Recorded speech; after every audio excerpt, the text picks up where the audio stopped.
Thank you, Rep. Lofton, and good morning, and thank you for being here. I am Representative Beth Helfrich, and I have the honor of serving the good people of Northern Mecklenburg County in the State House. And I'm also a mom, and this fall, my youngest will start kindergarten, and that will bring my family to the end of quite an era. We have had at least one child under 5 in our household for 18 years.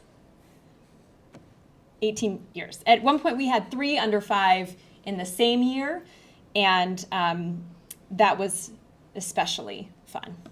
I don't need a report, in other words, to tell me that childcare is complicated, expensive, and essential. I have lived it. My husband and I have tried just about every arrangement that you can imagine: part-time work, job sharing, staying home, preschool, nanny care, nanny shares, and full-time daycare centers. And we are among the lucky ones. Even so, it has been complicated. For far too many families in North Carolina, childcare is not just complicated, it is out of reach. More than half of our young children, over 700,000 in the state total, more than half of them don't have access to care nearby.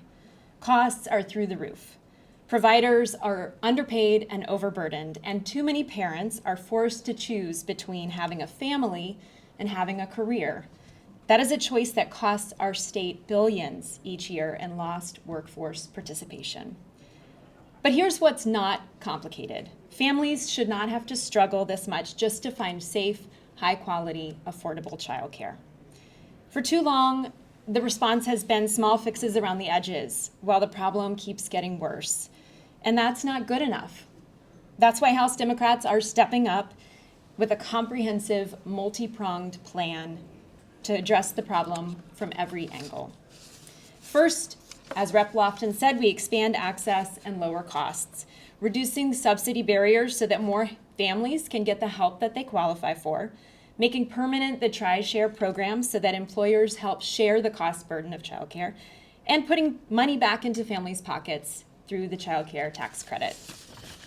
Secondly, we support providers and stabilize the system itself, raising reimbursement rates so that they can keep up with real costs.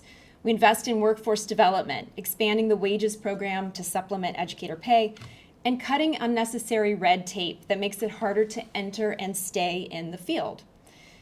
And the biggest challenge facing providers right now is staffing.